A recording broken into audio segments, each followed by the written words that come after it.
Welcome to Life Stories, where we dive into the twists and turns of real-life experiences. Today, we have a powerful story about betrayal, family, and the consequences of greed. What happens when a family member manipulates their way into taking something that was never truly theirs? This is a story of a sibling's devious attempt to claim ownership of the family home. The shock of discovery, and the harsh lessons learned when trust is broken. Sit back and get ready to hear how everything unravels. Don't forget to subscribe to the channel to begin today's story. It's hard to explain the feeling of betrayal when it comes from those closest to you, especially when they're your own family. I remember that moment vividly, standing in the living room of the house that I had spent my whole life in, looking at my sister, Samantha, as she smirked at me. She was leaning against the doorframe, arms crossed, her head tilted slightly, as if savoring every word she was about to speak. That smug little smile of hers tugging at the corners of her lips. She always looked like that when she thought she had won. "You're out of luck," Samantha said, her voice drawn out as if she were enjoying the situation. "Mom and Dad signed the house over to me this morning. It's mine now." It felt like the ground beneath me had just disappeared. This house wasn't just a building to me, it was everything. It was where I had spent my childhood. It was where I took my first steps, where we celebrated birthdays, where I sat late at night with my mother in the kitchen, talking about life, love, and dreams. It was my home, the one place that had always anchored me through every hardship, every struggle. And now, standing in front of me was my sister, gloating like she had just won some sort of battle. She owned it now, and I had nowhere to go. She laughed then, a triumphant laugh that echoed in my ears. "You should have been smarter," she said. "You should have known better." My chest tightened, and a rush of emotions hit me all at once: anger, confusion, disbelief. I turned to my parents, my eyes searching for some sign of explanation, some shred of regret in their expressions. But my mother wouldn't look at me. She kept her gaze fixed on the floor, as if she couldn't bear to face me. My father sighed deeply, rubbing his temple, avoiding my eyes. They both knew. They knew exactly what they had done. And they had done it willingly. "Why would you do this?" My voice was shaking. But I didn't care. "Why would you give her the house? You know I live here. You know I've been the one taking care of everything." Finally, my mother looked at me. But there was no guilt in her eyes, only exhaustion. "She's family," she said quietly. I couldn't believe it. "I'm family too," I snapped back, my words sharp and bitter. "This is my house just as much as it is yours." Samantha snorted, rolling her eyes. "Not anymore," she said, as if she were stating a fact that was beyond argument. I clenched my fists, trying to keep my emotions in check. I had spent my whole life taking care of this house, of this family. When Dad had gotten sick, I had been the one driving him to his appointments, making sure he was comfortable, making sure he was okay. When Mom couldn't handle the bills, I stepped up. I had poured my time, my money, and my effort into keeping this place standing, keeping it alive, just like the family I loved. And now Samantha, who had never lifted a finger for anyone except herself, was taking it all from me. "This isn't over," I said through gritted teeth, my voice trembling with both rage and determination. But Samantha just rolled her eyes again, her smile never faltering. "Oh, it is," she said with a smug satisfaction. "Legally, the house is mine now. You can't do anything about it. Honestly, I think it's time you found your own place. You're almost 40, and it's pathetic that you're still living here." Her words cut deeper than I expected. They were meant to wound, to drive home the idea that I had lost, that I was pathetic. But I wasn't ready to let her have the last word. I could feel the heat rising in my chest. But I forced myself to breathe slowly, steadying my mind. She had no idea what she had just done. She had no idea what was coming for her. Because what she didn't know, what none of them had bothered to check, was that the house wasn't actually theirs to give away. The house had never been in their name. And the moment the lawyer smirked, I knew I had already won. I didn't argue anymore. I didn't scream or demand answers.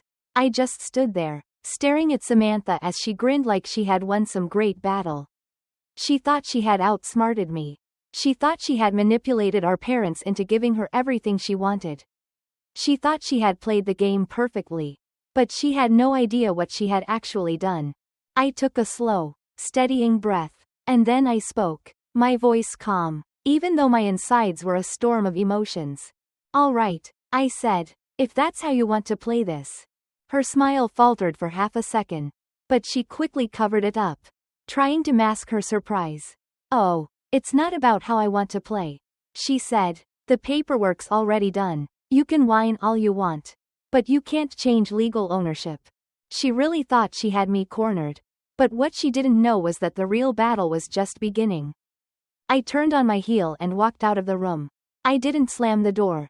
I didn't storm out in a fit of rage. I just walked calmly to my car, got in, and drove straight to my lawyer's office. Because while Samantha might have spent months scheming and manipulating, she had made one fatal mistake. She hadn't bothered to check the real ownership of the house. I didn't waste any time. The drive to Mr. Thompson's office felt like the longest one of my life. But it was also the most necessary. My heart was still racing from what had just transpired in that house. How could Samantha do this? How could my parents go along with it so easily? Without even a second thought? I tried to hold on to my focus. But the anger kept creeping back in, clouding my thoughts. I couldn't stop thinking about the way Samantha had laughed. How she had mocked me with that cruel smile. Convinced she had won. By the time I reached Mr. Thompson's office, I was a bundle of frustration and confusion. I didn't know what to expect. But I needed answers. I walked in, trying to steady my breathing. And as always, Mr. Thompson greeted me with his calm, practiced demeanor. He was a man of few words. But he always had a way of making me feel like I was in the right hands. Mr. Reynolds, I said as soon as I sat down. I need your help. My sister, she's just taken the house from me. My parents signed it over to her this morning. And now she says it's hers. But there's something's not right about this. Can you help me figure out what's going on? Mr. Thompson leaned back in his chair and folded his hands in front of him. His eyes narrowing with interest as he listened. He didn't interrupt, didn't ask any questions yet. He was letting me pour it all out. And it felt like the weight was slowly lifting off my shoulders as I explained everything. From the smug look on Samantha's face to the way my parents had stood there. Indifferent, as if they couldn't care less. When I finished, he was quiet for a moment. And then he smiled, not a comforting smile, but one that hinted at something deeper. A knowing smile, as if he already had the answer. Actually, he said, that house was never theirs to give. The words hit me like a ton of bricks. I felt my pulse quicken. And my mind raced to catch up with what I was hearing. What do you mean? I asked, struggling to process the information. I thought the house was always theirs. I thought it was passed down to them from Grandpa. I never even thought to question it. Mr. Thompson leaned forward, opening his desk drawer and pulling out a thick file. He slid it across the desk toward me. And I took it with shaking hands. Your grandfather, he said, left the house to you in his will. I blinked. My head swirled as the shock settled in. What? You're saying it's mine? All these years, I thought Mom and Dad owned it. I never thought to check the deed. Are you sure? Mr. Thompson gave me an amused smile and tapped his pen against the table. I'm positive, legally, that house has been yours since your grandfather passed away. Your parents never owned it. Not in the way you think. They had the right to live there. Yes. But they never had the legal right to transfer ownership to anyone. Not to your sister. And certainly not to themselves. The weight of his words settled in. I didn't know whether to laugh or cry. All this time, I had trusted my parents. Trusted that they would always do the right thing. And now it turned out that they hadn't even owned the house in the first place. It had been mine all along. I exhaled slowly, trying to make sense of it all. So, what happens now? I asked, my voice still shaky, but with a new sense of determination. Mr. Thompson's smile widened slightly, as if he were enjoying the moment. Now, we have some fun, he said, tapping his pen once more. Your sister made a mistake. A big one. I leaned back in my chair, letting the reality of the situation sink in. Samantha had thought she'd won. that she had outsmarted me and my parents. But what she didn't know, what none of them had bothered to check, was that the house had never belonged to them. It had always been mine. The shock of it all made me feel like I had just won a battle I hadn't even known I was fighting. "We'll start by filing a cease and desist order," Mr. Thompson said, already pulling out the necessary paperwork. "That'll prevent her from making any changes to the property. No selling, no renovations, no moving in. She can't do anything to it. And as for the rest, well, we'll deal with that in time." I nodded, a quiet sense of satisfaction settling over me. For the first time in a long time, I felt like I had the upper hand. Samantha had underestimated me, and now, she was going to pay the price. But there was still a long road ahead. And I couldn't afford to get too comfortable. It wasn't over yet, but it felt like I was finally on the path to taking back what was rightfully mine. The next morning, I woke up with a sense of quiet anticipation, but also with a deep understanding that things were about to get much worse before they got better. Mr. Thompson had already assured me that the cease and desist order would be filed, preventing Samantha from making any further claims on the house. But I had a feeling that my sister wouldn't just let things go. Samantha never did. She always had a way of twisting situations to her advantage. And I had no doubt she would fight back. Maybe even find new ways to make me regret standing my ground. I spent the morning in a haze, trying to process everything that had happened over the past few days. My mind kept replaying the scene at the house, Samantha's smug face, the way my parents had avoided looking at me, the hollow weight of their betrayal. I had thought they would always have my back. But in that moment, it was clear that their loyalty lay elsewhere. I couldn't help but wonder how things had gotten to this point. How had we gone from being a family who stood together, to a family so broken and fractured? Around midday, I finally decided to head home, though I wasn't sure what I'd find when I arrived. Would Samantha be there, pacing, furious? Would my parents show up, trying to plead their case again? I wasn't sure I was ready for another confrontation, but I knew I couldn't avoid it. As I pulled up to the house, I noticed a car parked out front that I didn't recognize. It was a sleek black sedan, and it was obvious that it wasn't someone just passing by. I felt a sinking feeling in my stomach as I realized that it was likely someone sent by Samantha. It could only mean one thing: she was making her move.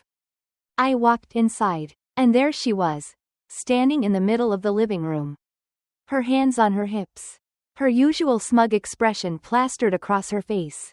It was as if nothing had happened the day before, like she hadn't just tried to take everything from me.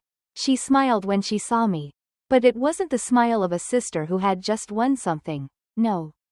It was the smile of someone who thought they could still turn things around. "What did you do?" Samantha demanded, her voice sharp with frustration. "I got a call from the lawyer. He said I can't touch the house. He said it's not mine." "What the hell did you do?" I just stood there, watching her, taking in the anger and confusion in her eyes. It was clear that she had no idea what was happening. She had thought she was so clever, so careful, but the truth was, she had never done the research. She had never bothered to ask the right questions. And now, the reality of her actions was beginning to hit her. "Did you really think I was just going to let you steal my home?" I asked, my voice calm but steady. "Did you think you could just sign some papers and make everything disappear?" She opened her mouth to argue, but I raised a hand, silencing her. "Everything is already in motion," I continued, "and there's nothing you can do to change it. Legally, the house has been mine for years. Grandpa left it to me. Your little stunt might have worked on Mom and Dad, but you never bothered to check the deed. Now you're facing the consequences." Her face shifted from shock to disbelief. No, this isn't happening. You're lying. You're trying to make me look like the villain." I shook my head. "I'm not making you look like anything. You've done that all on your own." The conversation escalated quickly from there. Samantha demanded that I reverse everything, that I fix the mess she had created. But I wasn't about to give in.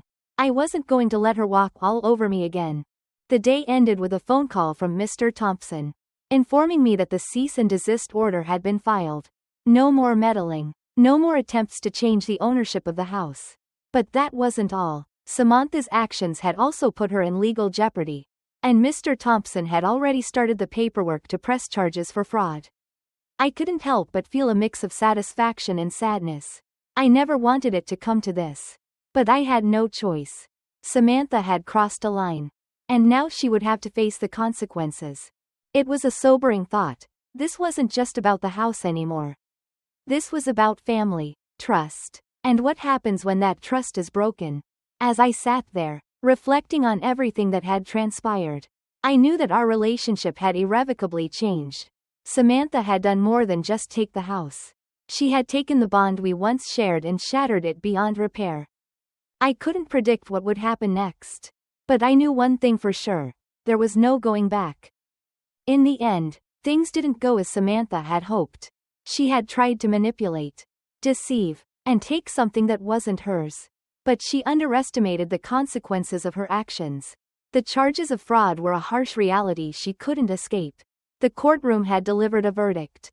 And the legal papers proved everything I had known all along. The house had never belonged to her or our parents to give away. It had been mine from the start, passed down to me by my grandfather. As for my parents, they too paid a price for their blind loyalty to Samantha. They tried to reason with me, even showed up at my door, asking me to let it go. But the damage was done. The trust had been shattered. And there was no going back. I couldn't pretend that everything was fine when they had so easily chosen her over me. When they had tried to force me out of my own home. I couldn't forget the way they had betrayed me. Samantha's world crumbled, and she was left with nothing. The family she had tried to manipulate turned their backs on her. And her perfect image was shattered forever. She faced a criminal record, a hefty fine, and a future filled with struggle. As for me, I remained in the house. The place that had always been mine. With a sense of quiet peace. No more betrayal, no more lies. I had finally taken back what was rightfully mine. Life had taught me a valuable lesson through all of this. Loyalty and trust are not given lightly. Family is more than just blood, it's about respect, honesty, and standing by one another. Samantha had lost that, and in the end, it was her downfall. Thank you for reading this story. Don't forget to subscribe to the channel for more life stories.